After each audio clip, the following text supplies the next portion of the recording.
What's up, everybody? Welcome back to another episode of Blood on the Razor Wire TV, where we bring it to you real and we bring it to you raw. Today, we're going to go into an FCI, federal prison, where I promise you, nothing's nice. You know, even when you go to an FCI, people are thinking, man, it's a medium, it's laid back. Not always the case. Matter of fact, in most cases, it's nothing nice. There's still violence there. There's still killers over there. There's still robbers over there. There's still people over there trying to plot on people. I mean, this is federal prison. This is what it is. But anyway, when you're sitting in that USP, right, and most dudes that keep it 100, you're thinking like, damn, man, I definitely want to make it to an FCI. That was my goal. When I first got there, when I had met with the case manager 3 or 4 days later after you're there, I'm like, hey, how long will it take me to get to an FCI? And she's like, well, you got a 40-year sentence. It's probably going to take you 4 or 5 years of good behavior. You're going to have to get your points down. And I'm like, 4 or 5 years of this shit? Now, don't forget, when I first walked into Big Sandy that first day, the white dudes had just smashed a dude right on the yard. He was a little bit of a booty bandit trying to press this little young white dude, trying to get him to do things that, you shouldn't be trying to get people to do, whether you're in prison or in the street. So my goal is like, damn, man, I want to make it to an FCI. And eventually, years later, my number would play. The case manager said, hey, man, your points are down, numbers are down. You want to go to an FCI? I said, hell yeah, I want to go to an FCI. I want to be on the first thing smoking. Like, get me up out of here, right? So they put me in, they asked, hey, where you want to go? They always ask you, man, like you're really going to we're going to take 3 choices. Back then, they'd give you 3 choices. And you're like, damn, man, 3 choices, man. Hopefully I get close to home, And it had been years, man. I hadn't seen my mother, man, since 2008, all the way till I think 2014 when I ended up going to FCI Raybrook. So anyway, I'm thinking, damn, I'm going to get to see my family. Things are going to be a little different. And I hadn't seen my family in many, many years, right? 2008 to 2014, that was a long time to see my mother, my stepfather, my sister. But eventually I would see them. But anyway, they say, hey, take 3 choices. So I said, all right, I'm going to take 3 choices, man. Otisville, Raybrook, and I think it was Farrington back then, right? Even if I got the jersey, I'd be close to home. I don't get the first pick, Otisville, which is the place that everybody wants to go. But it comes back, they say, hey, man, you're designated. And the case manager like me looked out for me. He's like, look, you're going to Raybrook. And I'm like, going to Raybrook. And I remember that night, man, when they packed me up. They say, hey, man, you're out of here. You're going to Raybrook. I'm on the bus. And I'm like, finally, man, wiping the sweat off my head, boy. Look back at the building and say, it's over. I ain't never going back to the penitentiary. And keeping it real, man, sometimes you'll run into people in the penitentiary where they're like, man, I'm staying here. I ain't never going to no FCI. But usually those are the guys that are too hard for the yard. Just keeping it 100. And if you've been to federal prison, you know what I'm talking about. The dude that's mean mugging people, acting like he's working out all the time. He ain't bust a grape. And ain't nobody bust his ass yet. But eventually someone does. Eventually someone picks him. And sometimes they win. But a lot of times, those guys that are too tough, they're too hard for the yard. What happens to them, it ain't nothing nice. So anyway, I end up going to Raybrook. Get to Raybrook. You know what they do. Take you in the R&D department. Take off all your clothes. Get butt naked. You're mad enough to pluck a chicken with your teeth. You put your clothes back on. They give you that old bag lunch. Nasty ass bologna. You're starving. Your stomach's touching your back. And then they tell you, hey, man, you're going to Genesee A. That was the unit I was in. At the top of the hill. Long ass walk up a hill, right? Hard ass sneakers or feet are killing you. You got the Jackie Chans on. You're walking up there. And you are a little bit nervous. Anytime you're going into a new environment, you're like, okay. Heart's pounding a little bit. I get in there. CO says, okay, what's your name? Chad Marks. Okay, number 12010-055. Damn, I better never forget that. He said, you're going to cell 212. Boom, he's calling out cell assignments. I get to 212. I open the door. It's a 6-man cell. I'm like, damn, man. In my mind, I'm thinking FCI, it's all 2-man cells. And it used to be, but what they did in Raybrook was they took one of the cells out and they combined them, and now you got a 6-man cell. What used to hold 4 people, now it holds 6. So I got the corner bunk at the top. I set the mattress down. That shit's heavy. I set the mattress down up there. Been carrying it from R&D. They used to give them out in R&D back then. And the kid on the bottom, he's from New York, kid named O. He introduces himself. I'm like, all right, light-skinned kid's over there on the bottom bunk. He shakes my hand. There's another dude, man. It's like 10:30 in the morning. Dude's got clothes all over his bed. He's got no shirt on. He's sleeping. And I'm like, and then he wakes up. He's like, He wakes up and immediately, man, he's like on some bullshit, right? He's mad because they put a white dude in the cell. He's like, oh, man, another cellie in here. We ain't got enough room as it is. And I'm thinking, damn, man, already, I'm going to have to hit this kid in the mouth probably. I'm really thinking this, right? I get embarrassed easy and I don't like to be disrespected, right? And I'm thinking, wow, I hope this kid don't do nothing stupid, man. I made it to an FCI. I don't want to blow this. So anyway, I walk up to the cop and I say, hey, man, let me tell you something. I think you made a mistake. He said, made a mistake? How? What do you mean a mistake? And I said, well, you put me in a cell, man, and this is prison politics. I'm like, I'm the only white dude in there. He's like, yeah, this is an FCI. That's how we do things here. He said, come in my office, son. He called me son. And he started calling me son all the time. His name was Marshall, man. C.O. Marshall. And to be honest with you, the dude was a pretty good dude, man. He retired. He was a good dude. Treated men the way that men should be treated. Whether you're a prisoner or not, he treated people with respect. He calls me in the office, and he says, look, where are you coming from? I told him, I'm coming from a USP. So you've been in USPs your whole bit? I said, yeah. He looks at the thing. He's like, damn, man, you got 40 years? I said, yeah.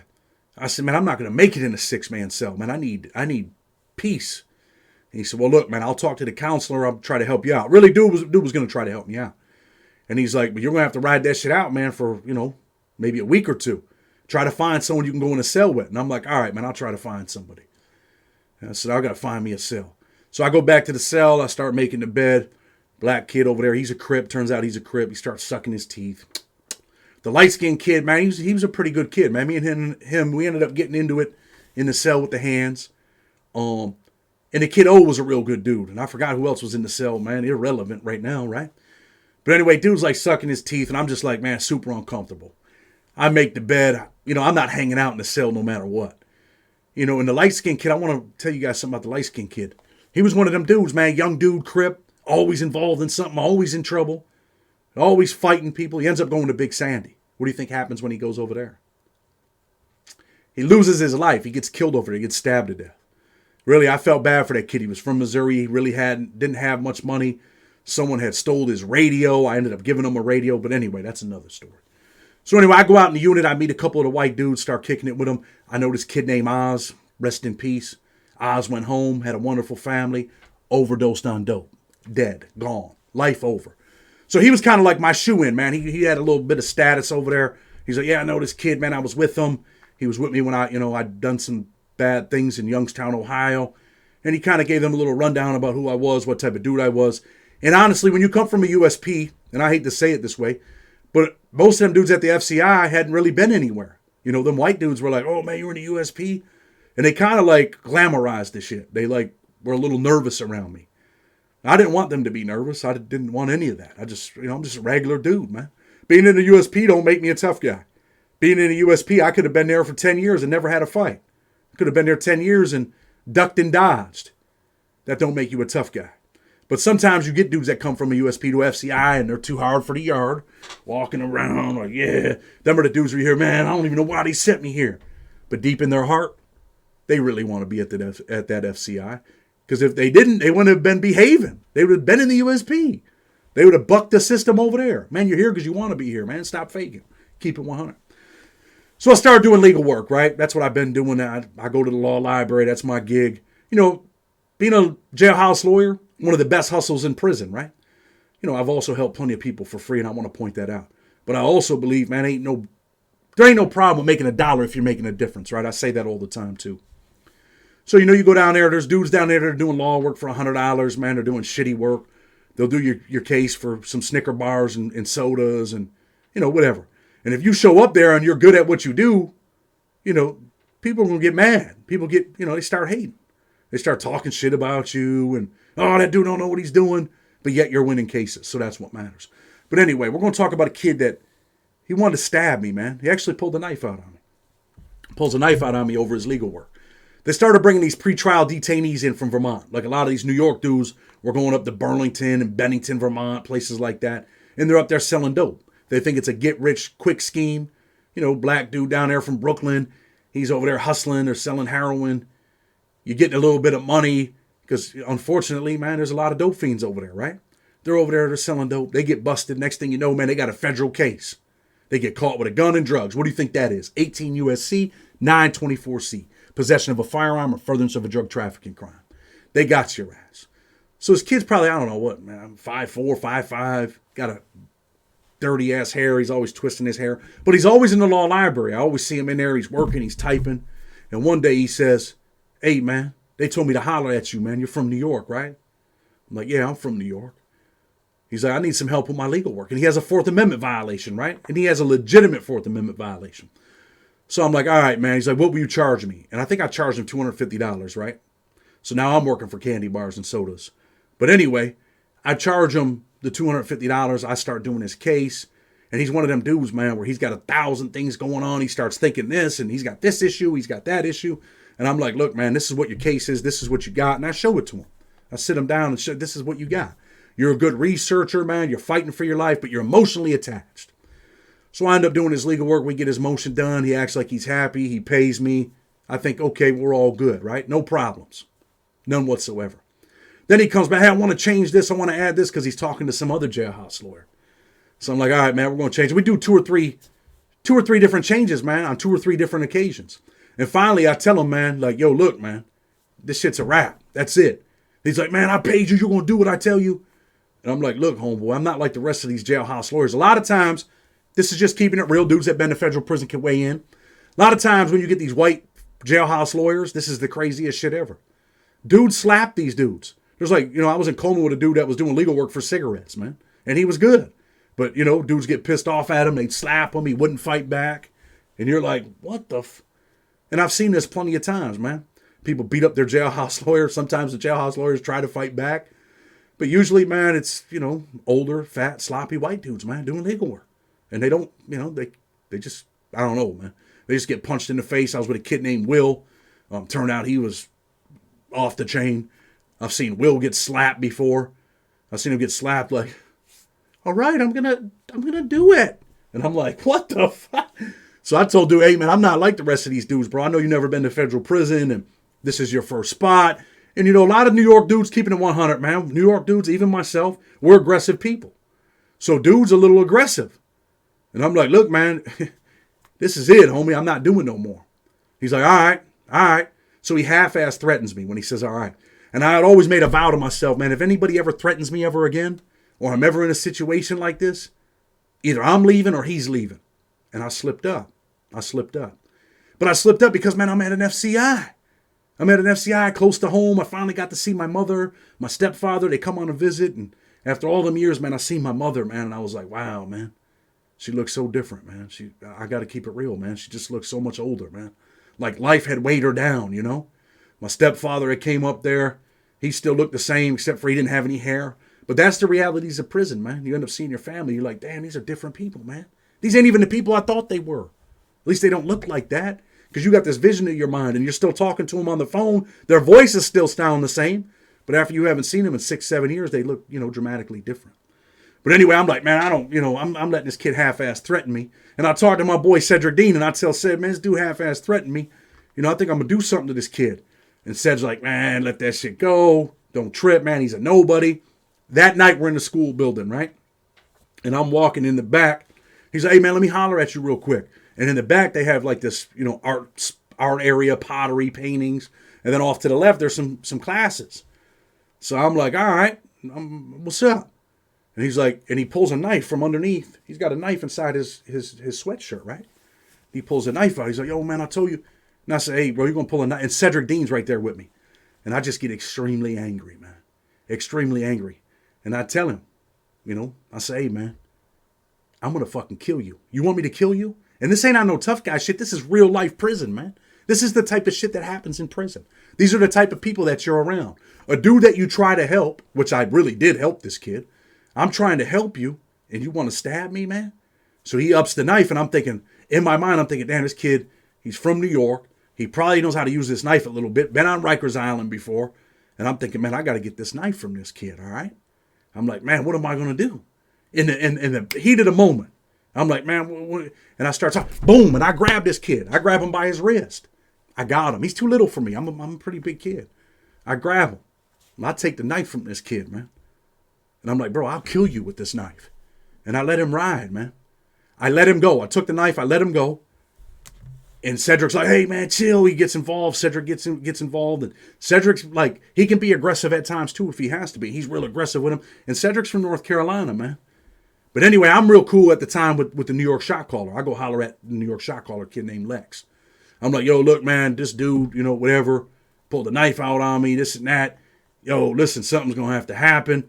Long story short, man, they send the kid up out of there. You got to go. He's a pretrial detainee. They send him up top. Up top means you're checking in. These are the type of people that you end up around in federal prison. And this is at an FCI. I don't want to get into too many details and, soup myself up or make you guys think I'm the hardest dude on the yard, because it's really not like that, man. But really, the moral of the story is these are the type of people that you end up around. People that you try to help will try to do some bullshit to you. On many occasions, nothing nice. And in that FCI, we get around these real weird dudes. We got this other older white dude at Raybrook, right? Eventually, I've been there a couple years now. And we get this white dude. Comes, he's from Rhode Island. You pretty much know in your mind, and he's telling people he's from Boston, but he's really not.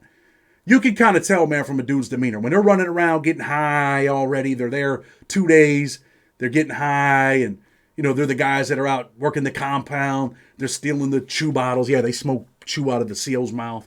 They're stealing the chew bottles. They're always stealing something, hustling. Not from other prisoners, most of the time from the cops. They might steal from another prisoner once in a while.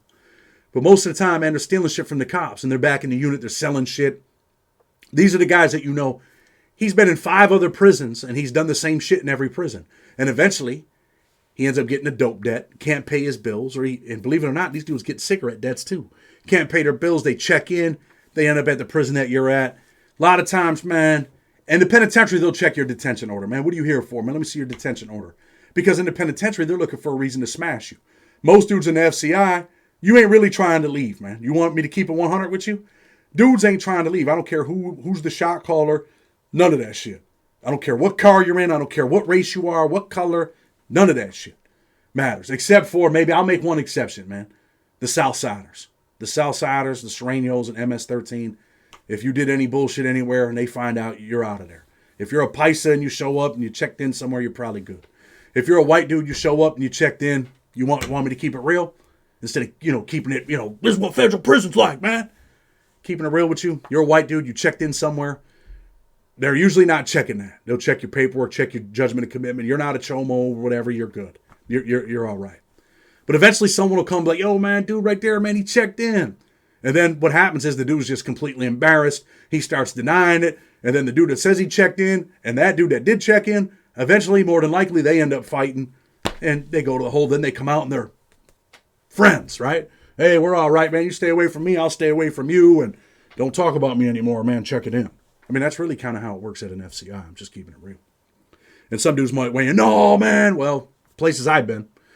But anyway, we get this white dude from Rhode Island. He's smoking cigarettes upstairs in the bathroom.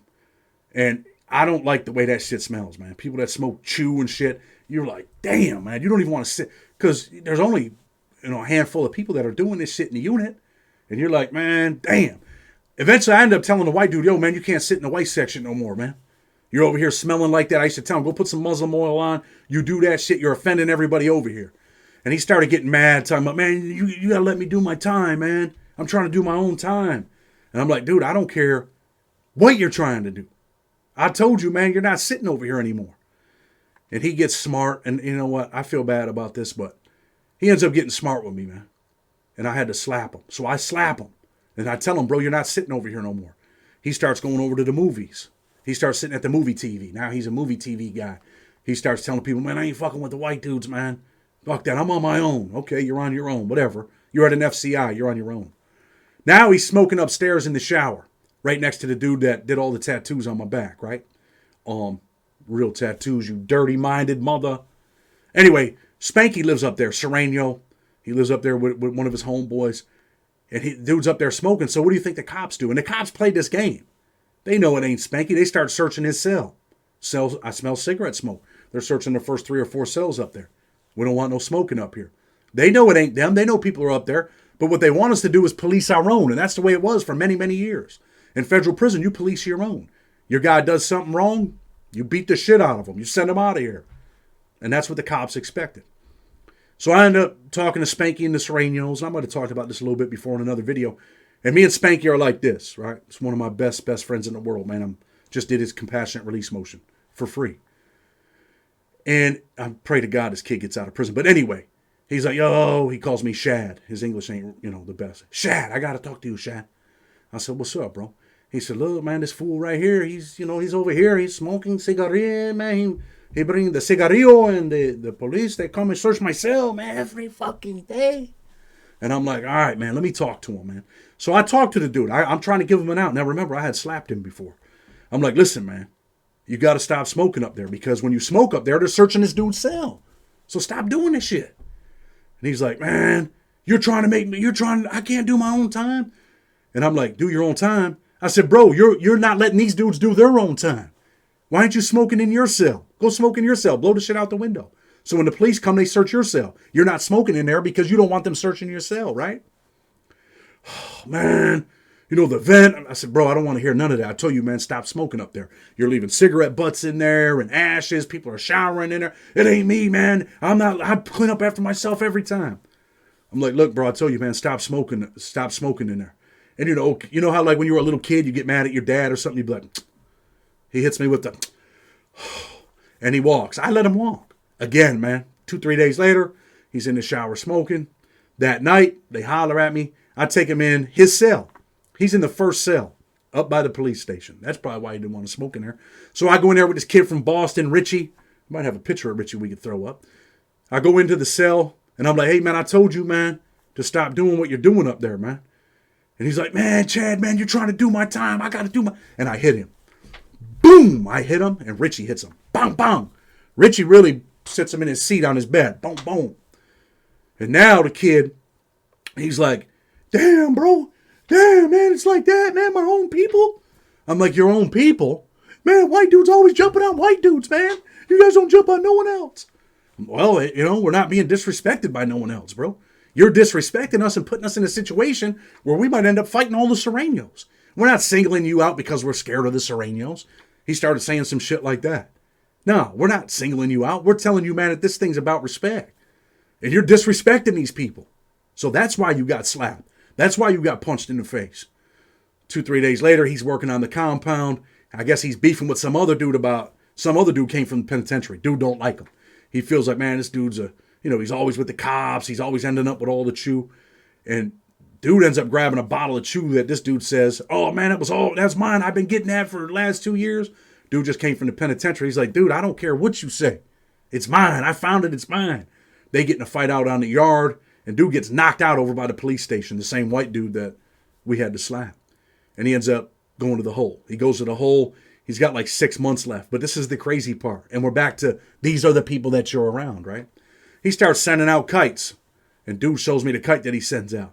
That when he gets out of prison, he's going to send in the mail some Suboxone to me and Richie so that we get caught and we can catch a new charge. I'm like, what?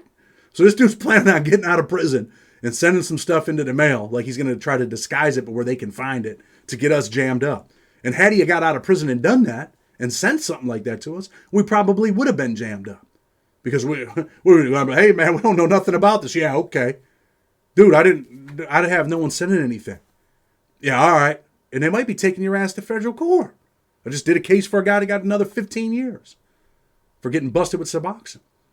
But, that's what you're facing, man. Nothing nice. These are the people that you're around.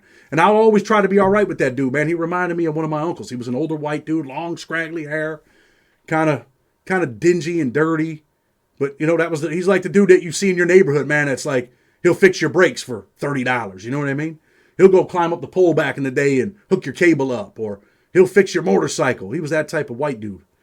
But definitely, man, these are the dudes that you're around, the dudes that'll put you in a position. And, I was in Raybrook. Like I said, I was in New York, man. When I first got there, you walk around the track, you smell the pine trees, and you're like, wow, this is what I'm used to. This is home. I had been gone so long, man. Been in the Midwest, Big Sandy, USP Lee, USP Coleman, down south, and finally I made it home. And I didn't want to blow that. I didn't want to leave that place. But sometimes you get put in circumstances where you got to put in work. You have to do certain things. Because if not, it's going to be a bigger thing. And at the end of the day, it wasn't done because we were scared of the people. It was done because dude was being disrespectful. And the thing with the kid with the knife, after I got stabbed in Lee County, I said I'd never, ever put myself in that position ever again. And I did. And when I put myself in that position, I could have been killed. Even taking that knife from that dude that night. I let him ride that night until I could get the shot caller, get the Lex. You know, and keeping it real, man, it wouldn't have been a race thing back then with me because I'm from New York. I was the jailhouse lawyer. A lot of black dudes from New York fucked with me. They liked me. And I was real close with Lex, man. Me and Lex were very, very close once upon a time. So I went to Lex, man. Lex handled that business, got rid of the kid. And, you know, I continued to live my FCI life.